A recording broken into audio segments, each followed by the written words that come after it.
अपर्णा यादव की अचानक क्यों होती है योगी आदित्यनाथ से मुलाकात। जी हां, अपर्णा यादव और योगी आदित्यनाथ की मुलाकात ने उत्तर प्रदेश की सियासत में कई सवाल खड़े कर दिए हैं। जहां एक तरफ 9 विधानसभा सीटों पर उपचुनाव के नतीजे सामने आ गए, तो वहीं एक सीट अभी बाकी है, मिल्कीपुर। अयोध्या की मिल्कीपुर सीट पर अभी उपचुनाव नहीं हुए हैं और आने वाले समय में उपचुनाव होने हैं। लेकिन अचानक से अपर्णा यादव और योगी आदित्यनाथ की एक मुलाकात ने अब कई सवाल खड़े कर दिए हैं। क्या अपर्णा यादव को मिल्कीपुर से भारतीय जनता पार्टी प्रत्याशी बनाने वाली है? क्या अपर्णा यादव को भारतीय जनता पार्टी अब उपचुनाव में उतारने वाली है? ये कई सवाल हैं। आखिर क्यों अपर्णा यादव और योगी आदित्यनाथ के बीच मुलाकात हुई? जहां एक तरफ देखा जाए तो कई ऐसी तस्वीरें सामने आई हैं सोशल मीडिया पर। अपर्णा यादव अपनी बेटी के साथ योगी आदित्यनाथ जो उत्तर प्रदेश के मुख्यमंत्री हैं उनसे मुलाकात करने पहुंची, तो वहीं दूसरी तरफ देखा जाए तो समाजवादी पार्टी और भारतीय जनता पार्टी के बीच लगातार जो वार पलटवार है वो देखा जा रहा है,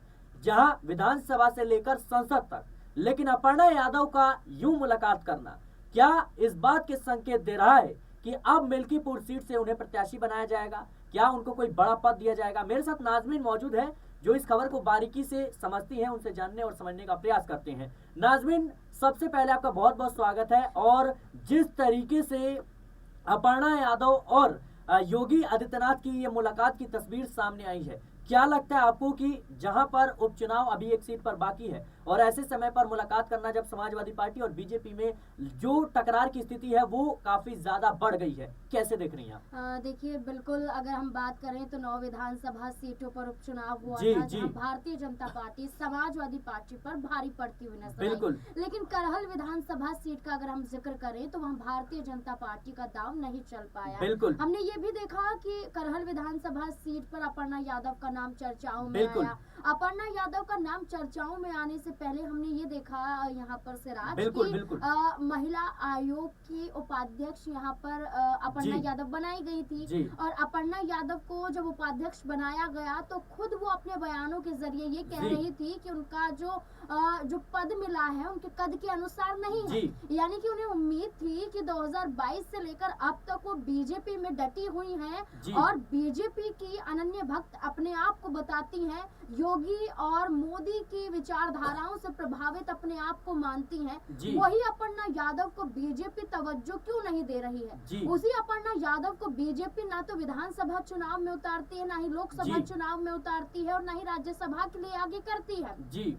कई चुनाव चले जाते हैं लेकिन अपर्णा यादव पर भरोसा बीजेपी को नहीं होता है। चर्चा थी कि करहल पर भी उतारी जाएंगी, लेकिन करहल विधानसभा सीट पर भी अपर्णा यादव को नहीं उतारा जाता है। तो ये देखा जाने लगा कि अपर्णा यादव अचानक से शिवपाल यादव से भी मुलाकात करती हुई नजर आई। अपर्णा यादव योगी आदित्यनाथ से मुलाकात करती हुई नजर आई। एक मुलाकात हमने योगी आदित्यनाथ के संग अपर्णा यादव की देखी थी। उस मुलाकात में उस वक्त उनकी बेटी नहीं बल्कि उनके पति साथ में थे। प्रतीक यादव उनके साथ में थे और अपर्णा यादव को लेकर ये कहा जा रहा था कि चुनावों को लेकर, उपचुनावों को लेकर दबाव बना रही है और कहीं ना कहीं महिला आयोग के उपाध्यक्ष पद को वो छोड़ देंगी। लेकिन आपसी सलाह मशवरा होता है, घंटों की मुलाकात होती है, उस वक्त भी शिष्टाचार भेंट बताई जाती है इस मुलाकात को। लेकिन इसके बाद ये चर्चाएं तेज हो गई कि एक डील हुई है।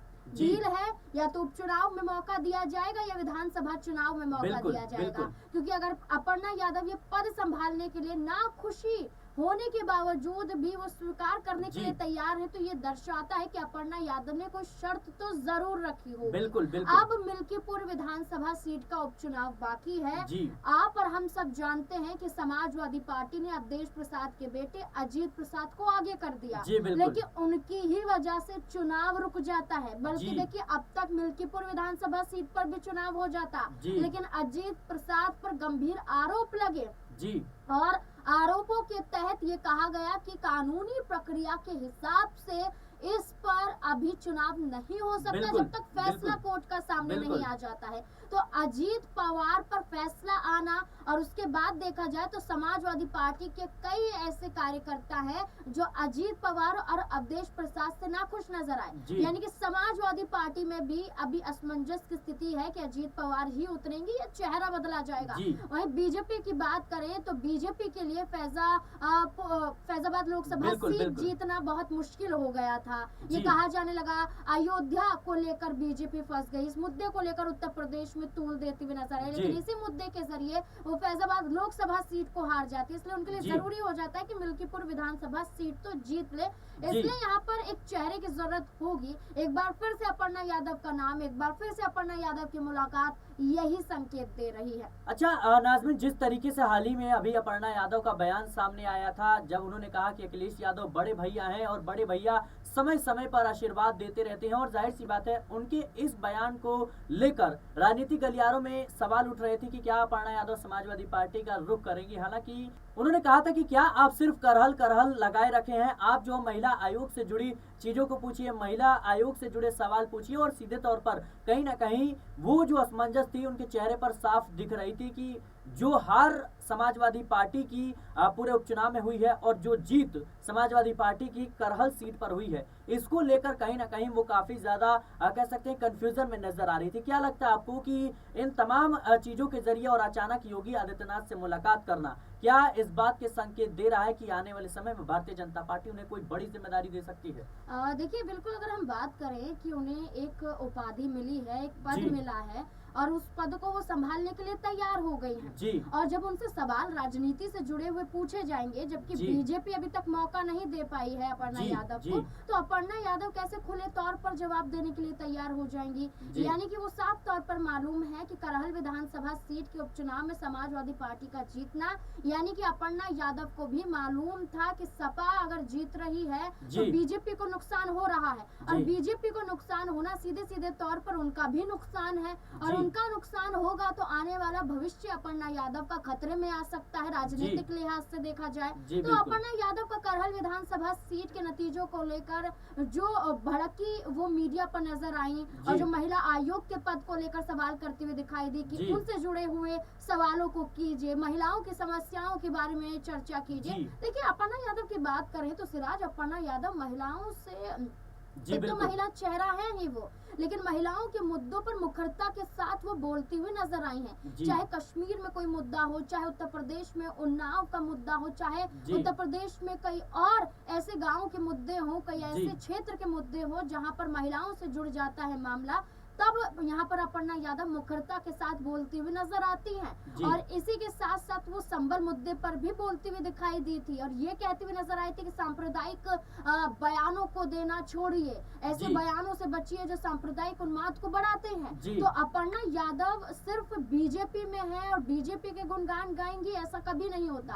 अपर्णा यादव वहाँ पर बयान देती है जहाँ पर उनको लगता है कि उनकी जवाबदेही जरूरी हो जाती है, और अपर्णा यादव वहाँ पर जवाब देती हुई नजर आई। लेकिन अब इन्हीं मौके पर देखा जाए तो अपर्णा यादव का कद एक पद के अनुसार बढ़ चुका है। अपर्णा यादव की जरूरत अब भारतीय जनता पार्टी को इस लिहाज से भी जरूरी हो जाती है, क्योंकि अगर अपर्णा यादव को करहल विधानसभा सीट पर उतारते हो सकता है बीजेपी वहां पर चुनाव जीत जाती बाकी विधानसभा सीटों के उपचुनाव के मुकाबले भी, लेकिन अनुजेश यादव को उतारना कहीं ना कहीं भारतीय जनता पार्टी की एक बड़ी चूक के रूप में देखा गया। तो साफ तौर पर सिराज नजर आता है कि अपर्णा यादव के लिए विकल्प खुल गए हैं। ये विकल्प 2027 के विधानसभा चुनाव भी हो सकते हैं, और ये विकल्प मिल्कीपुर विधानसभा सीट का उपचुनाव भी हो सकता है। जी बिल्कुल दर्शकों, अपर्णा यादव और योगी आदित्यनाथ की एक मुलाकात ने उत्तर प्रदेश की सियासत में इस वक्त खलबली मचा दी है। सवाल लगातार पूछे जा रहे हैं कि अपर्णा यादव आखिर अचानक क्यों सीएम योगी आदित्यनाथ से मिलने पहुंच गई, वो भी अपनी बेटी के साथ। क्या अपर्णा यादव कोई बड़ा खेल करने जा रही हैं?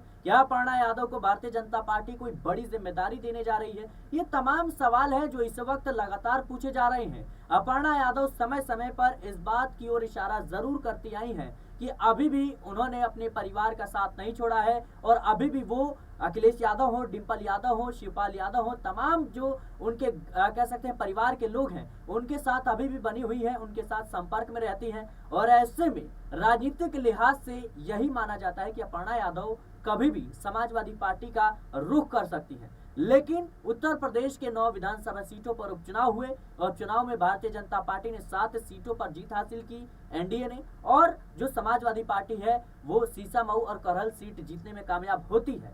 लेकिन एक सीट बचती है, जो सीट है मिल्कीपुर, अयोध्या की मिल्कीपुर सीट, और यहाँ पर अभी चुनाव होने बाकी है। और यहाँ पर कहीं ना कहीं जहां समाजवादी पार्टी पहले ही ये फैसला कर चुकी है अवधेश प्रसाद के बेटे अजीत प्रसाद को टिकट दिया जाएगा। तो वहीं भारतीय जनता पार्टी अभी स्पष्ट नहीं कर पाई है क्या अपर्णा यादव को यहां से टिकट मिलेगा। ये सबसे बड़ा सवाल इस वक्त उत्तर प्रदेश की सियासत में अपर्णा यादव को लेकर बना हुआ है। फिलहाल आपकी क्या कुछ राय है हमें कमेंट बॉक्स में जरूर बताएं। देश और दुनिया की तमाम खबरों के लिए बने रहें नेक्स्ट 9 पॉलिटिकल बाइट के साथ।